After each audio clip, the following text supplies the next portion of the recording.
Welcome to economical institute guys. और आज है डे 11 स्टैटिस्टिक्स क्वेश्चन सीरीज के। तो चलिए गाइस डे 11 का पहला क्वेश्चन शुरू करते हैं।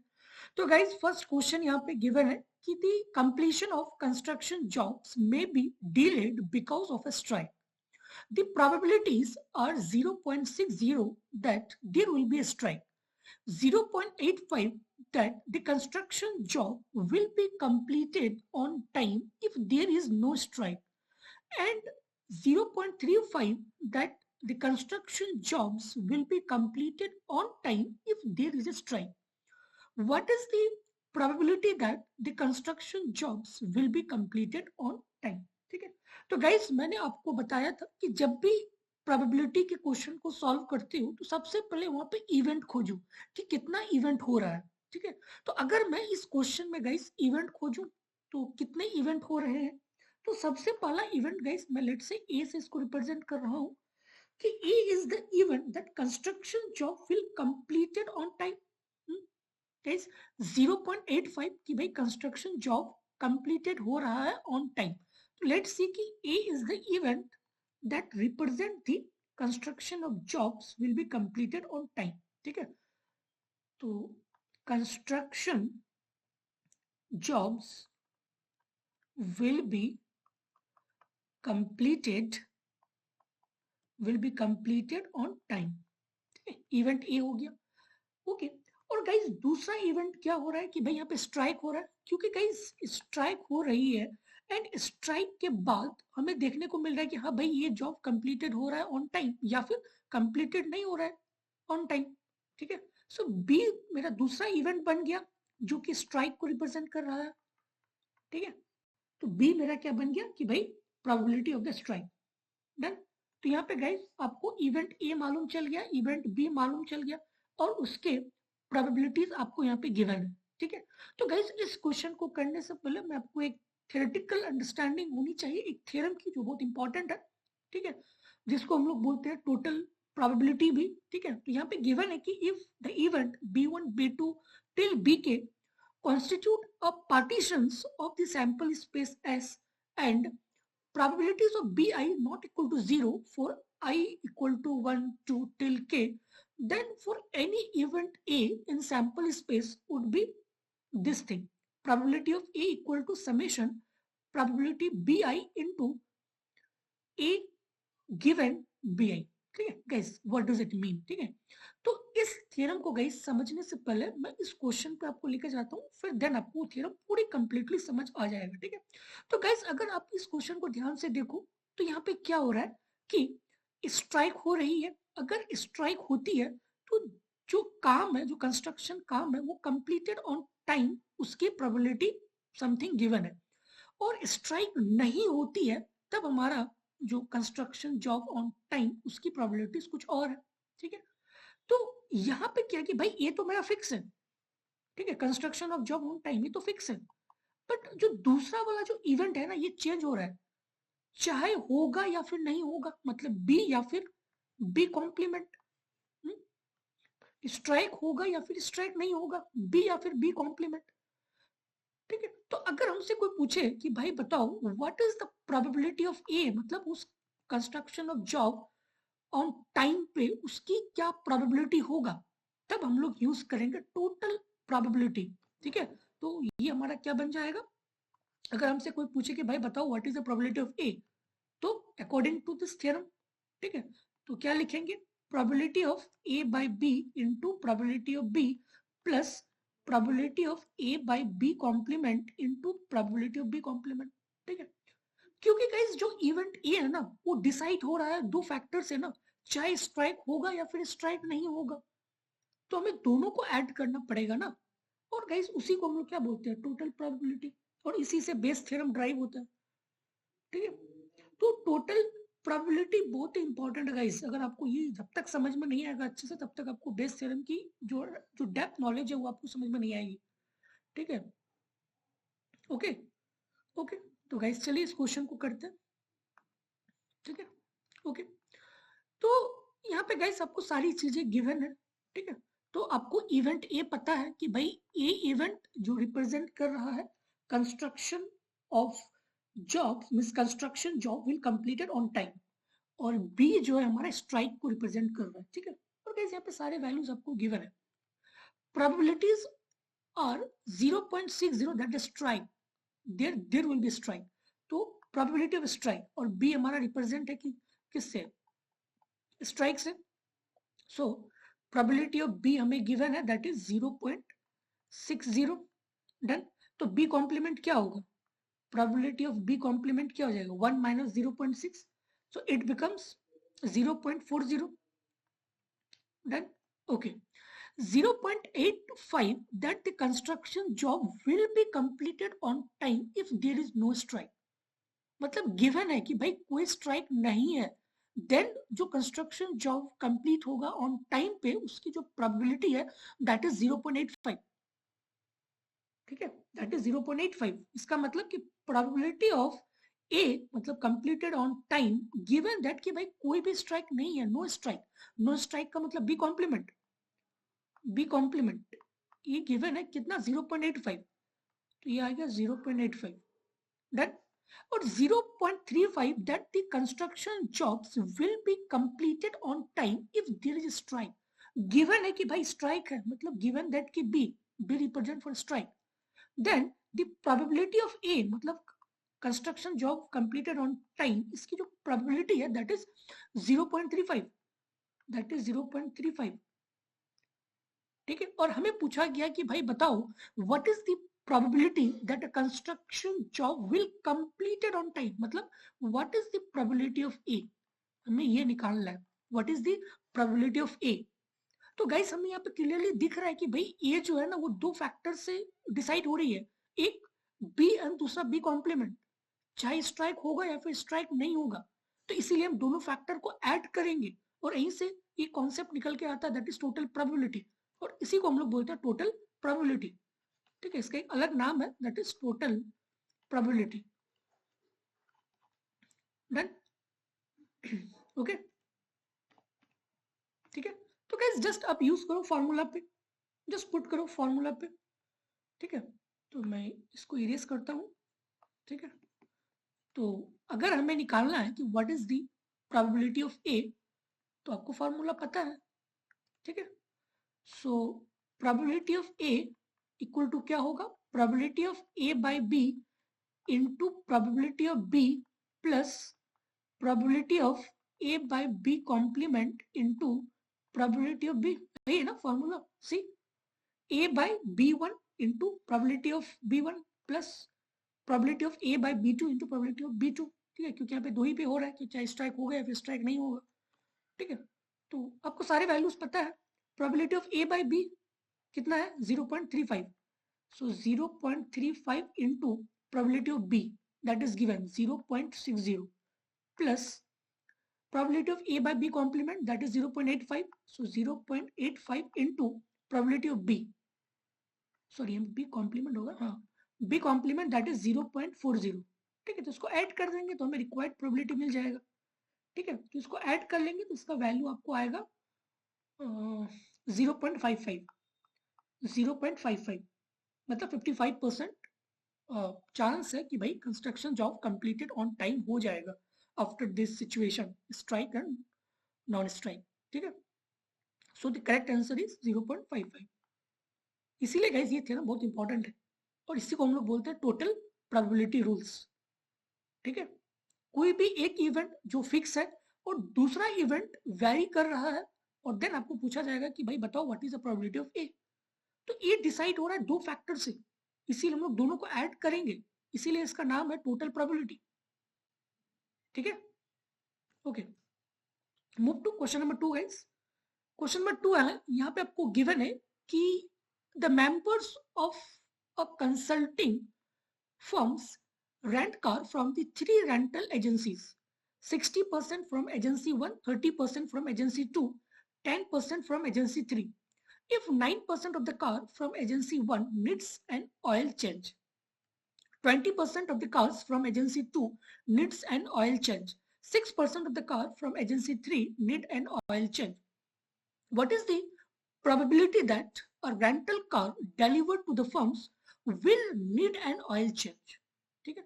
तो गाइस इस क्वेश्चन को करने से पहले आपको इवेंट पता होना चाहिए कि भाई कितना इवेंट हो रहा है, ठीक है।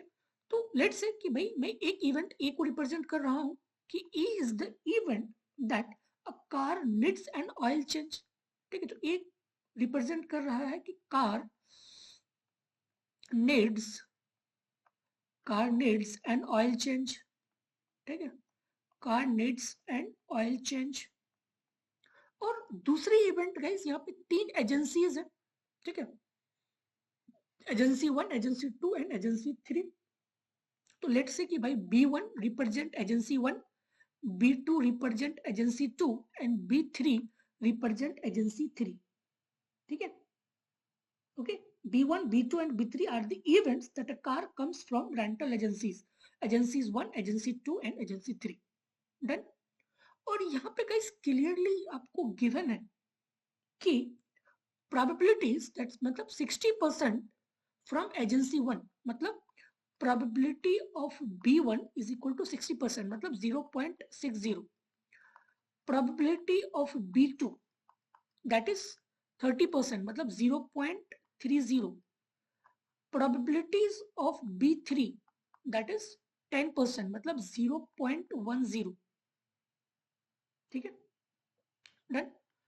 ओके, और यहाँ पे आपको गिवन है कि if 9% of the car from agency 1 need an oil change, ठीक है, ऑयल चेंज। तो एक तो पहली इवेंट है भाई कि ये तो फिक्स है कि car need an oil change, that's event A.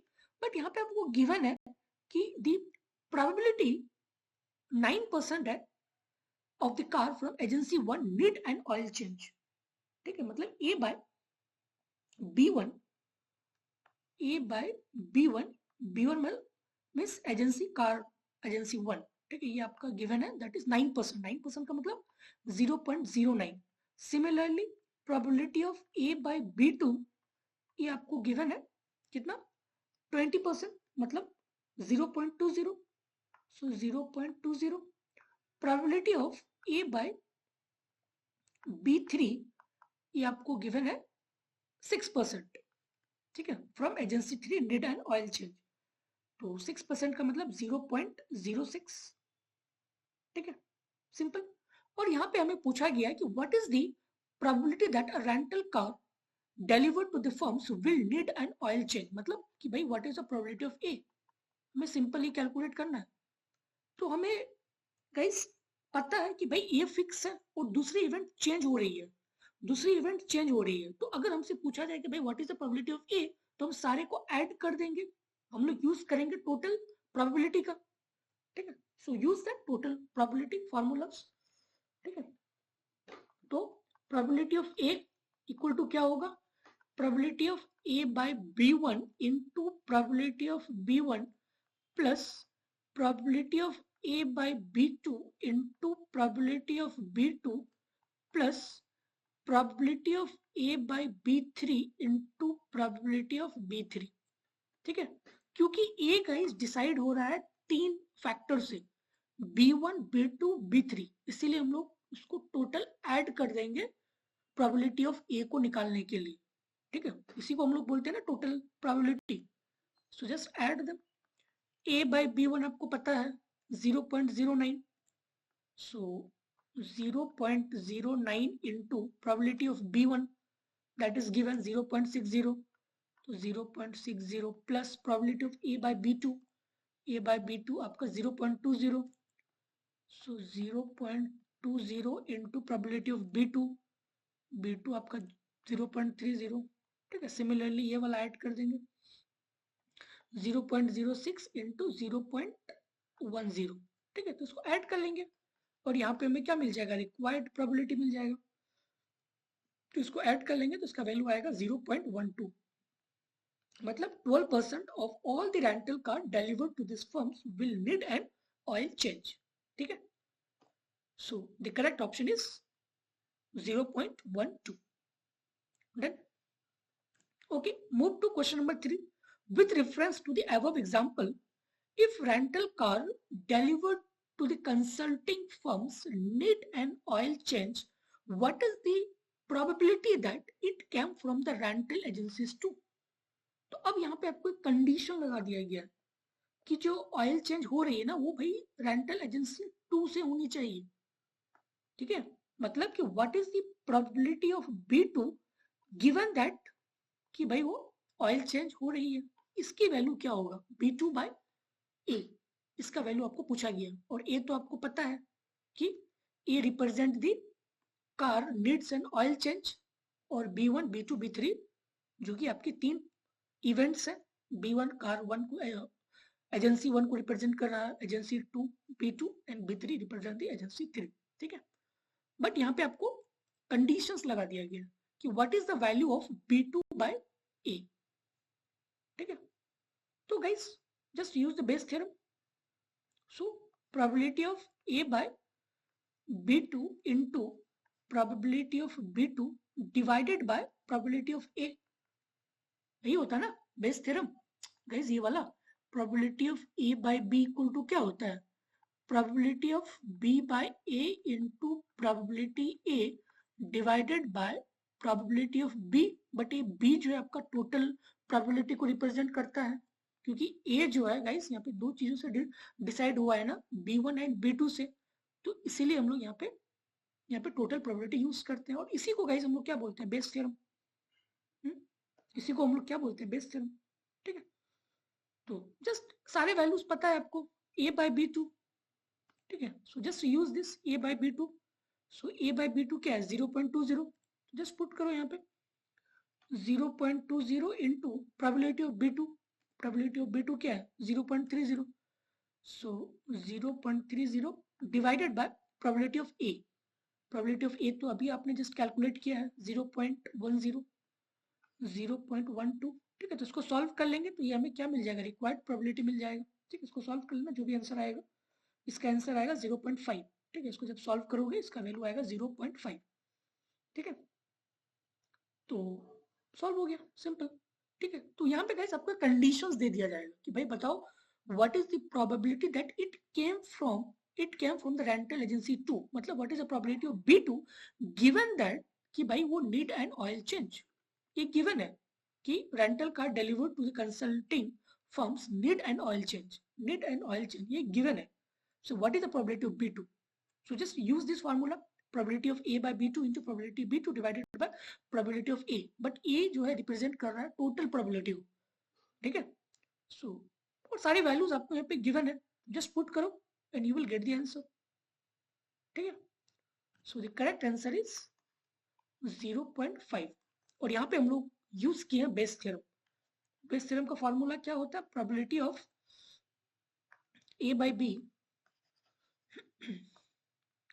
probability A by B equal to probability of B by A into probability A divided by probability B, और B रिप्रेजेंट कर रहा है टोटल प्रोबेबिलिटीज को, ठीक है।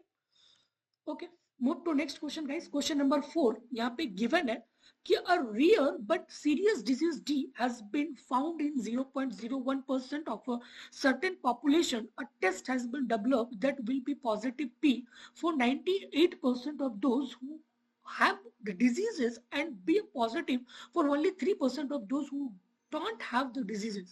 Find the probability that a person tested as positive does not have the diseases. Guys, इस type के question काफी बार डिफरेंट एग्जाम में पूछा गया, ISI, DSC, JNU, IGR, CUT, ठीक है, UGC नेट, तमाम डिफरेंट इंस्टीट्यूट एग्जाम में इसको पूछा गया है, ठीक है। और सारे वैल्यूज गाइस आपको गिवन है, ठीक है। तो सबसे पहले गाइस आप यहाँ पे खोजो कि भाई कितना इवेंट हो रहा है।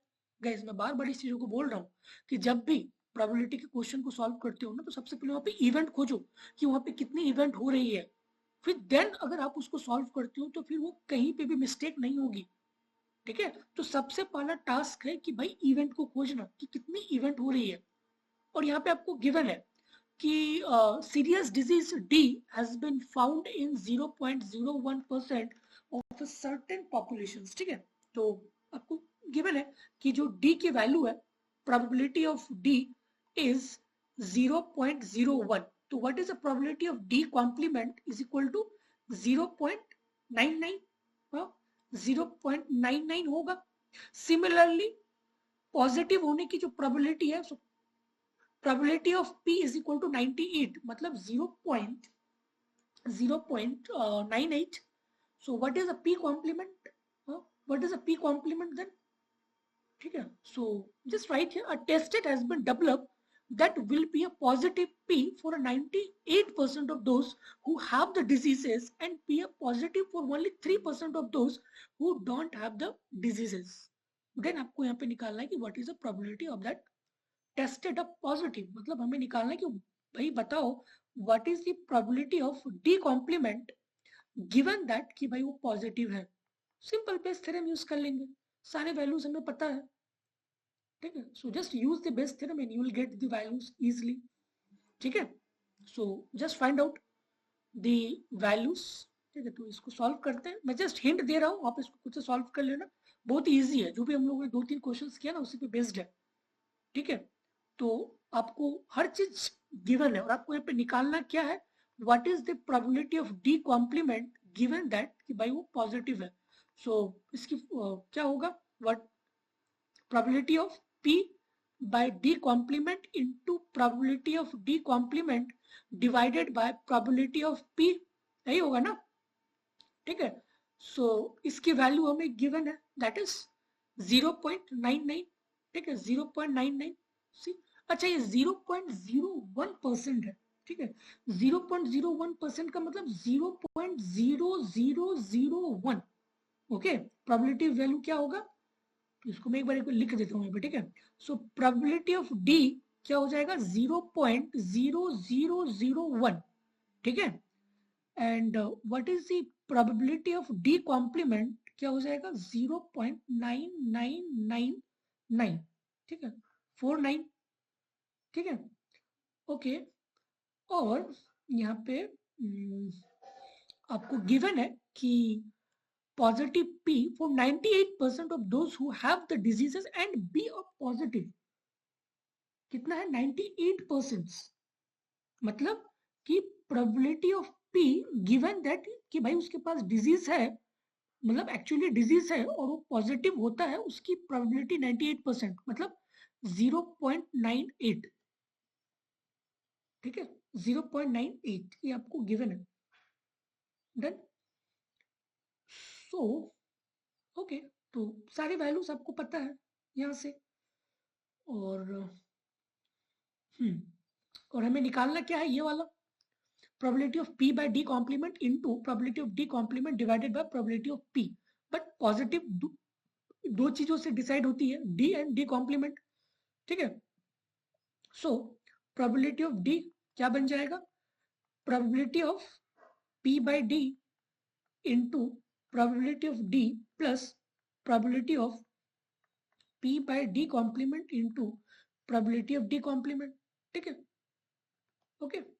तो और यहाँ से अच्छा ये भी वैल्यूज आपको गिवन है ना, probabilities of P by D complement. ठीक है, ये आपका कितना होगा, दैट बिकम 0.03 ना, क्योंकि यहाँ पे गिवन है कि 3% of those who don't have the diseases. 3% का मतलब 0.03. ठीक है, सारे वैल्यूज गिवन है, जस्ट पुट करो यहाँ पे. सो P by D 0.98 into probability of D, that is 0.0001 plus probability of P by D complement, that is 0.03 into probability of D complement, that is 0.999. इसको सॉल्व करोगे तो ये वैल्यू आपको मिल जाएगा. ठीक है, तो ये वैल्यू जो भी आएगा यहाँ पे वैल्यू आएगा. और see probability of P by D complement, P by D complement क्या है, 0.03.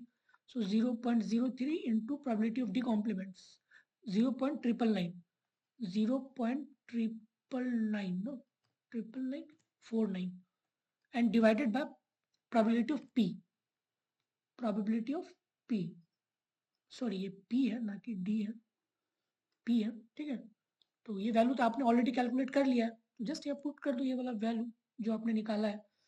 ठीक है, 0.98 इंटू 0.0001 प्लस 0.03 इंटू 0.49. ठीक है, उसको सॉल्व कर लेना और यहाँ से आपको रिक्वायर्ड प्रोबेबिलिटी मिल जाएगा और जो वैल्यू आएगा 0.997 आएगा. ठीक है, तो ये वैल्यू आपको मिल जाएगा simply. So the correct answer is 0.997 is the probability value और द रिक्वायर्ड प्रोबेबिलिटी। ठीक है, तो गाइस एक बार मैं फिर से आपको बोलना चाहूंगा कि जब भी अगर आप प्रोबेबिलिटी के क्वेश्चन को सॉल्व करते हो तो सबसे पहले इवेंट खोजो कि कितने इवेंट हो रहा है, और जो भी क्वेश्चन में आपको गिवन इंफॉर्मेशन दी हुई है फिर उसको अकॉर्डिंगली आप लिखो, और देन फिर देखो कि आपको क्वेश्चन में क्या बोला गया है। ठीक है, वहां पे कंडीशनल प्रोबेबिलिटी पूछा गया है या फिर बेस थ्योरम अप्लाइड होगा या फिर टोटल प्रोबेबिलिटी अप्लाइड होगा, और मैंने आपको डिटेल में बता दिया है कि टोटल प्रोबेबिलिटी क्या होता है, किस तरह से ड्राइव होता है। ठीक है, तो ये सारी चीजें मैंने आपको बता दिया है, तो सारे वैल्यूज यहाँ पे आप ऐड करो and you will get the required value. Okay okay, thank you.